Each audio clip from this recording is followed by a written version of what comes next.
কথাগুলো সম্পূর্ণ বাস্তব। ভিডিওটি দেখলে বুঝতে পারবেন কি বলে এই ব্যক্তি। এটা তিন রকমের ধর্মের লোক বেশি আছে, খ্রিস্টান, ইসলাম আর হিন্দু। 100 জন খ্রিস্টানকে যদি একই প্রশ্ন করে তোদের ভগবানকে, একবারই বলবে আমাদের ভগবান ঈশ্বর মসিহ যীশু খ্রাইস্ট।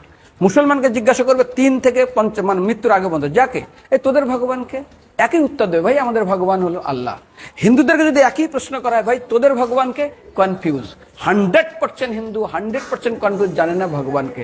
দ্বিতীয়ত, যদি তুমি মুসলমানকে জিজ্ঞাসা হয় তোরা মসজিদে কেন যাচ্ছিস, ওদের শিখানো হয় মসজিদে যেতে হবে নামাজ আদায় করার জন্য। সপ্তাহে ওরা 100% একদিন মসজিদে যাবেই। তুমি যদি খ্রিস্টানদের জিজ্ঞাসা করো তোমরা কেন কোথায় যাবে, কোথায় যাও না, আমাদেরকে একদিন তারা চার্চে যাবে। কেন? ঈশ্বরে প্রার্থনা করার জন্য, ওদের শিখানো হয় জন্মের থেকে, এটা সংস্কার। আর হিন্দুদের যদি জিজ্ঞাসা করে তোমরা মন্দিরে কেন যাচ্ছ, হ্যাঁ আমার ছেলের বিয়ে হচ্ছে না, আমার মেয়ের বাচ্চা হচ্ছে না, আমার বাবা হসপিটালে আছে, কালকের আমার মামলার ডেট আছে, আমার ব্যবসা খুব খারাপ, আমার শরীর খুব খারাপ।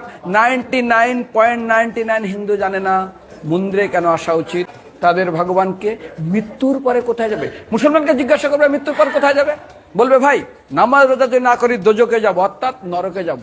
যদি হিন্দুদেরকে জিজ্ঞাসা, ওদেরকে বলবে আর যদি করো নামাজ রোজা করি তাহলে বেহেশতে স্বর্গে যাব। যদি খ্রিস্টানদেরকে জিজ্ঞাসা করো, এই তোমরা যদি আমরা ঈশ্বর আরাধনা করি হেল অর্থাৎ নরকে যাব। যদি বলা হয় যদি করো ঈশ্বর আরাধনা তাহলে তোমরা হেভেন স্বর্গে যাব। আর হিন্দুদেরকে বলে যে তোমরা মরার পরেই 99% হিন্দু এটাই বলে, মিথ্যাই বলে, আমার বাবার সাজ্ঞানে স্বর্গে গিয়ে বসেছে। তোর বাবা কি জমি কেনা আছে নাকি স্বর্গে? তোর বাবা জমি কেনা আছে যে তোর বাবা মরার পরে স্বর্গে গেছে হোয়াটসঅ্যাপ করে দেখি এই যে অ্যাটাচ বাথরুম টয়লেট আমি একদম ভালোভাবে পৌঁছে গেছে, তোর বাবা স্বর্গে গেছে জানিস তুই? আরে মৃত্যুর আগে এত কষ্ট পায়, এত কিছু করে, মারার পরে আমার বাবা স্বর্গে গেছে।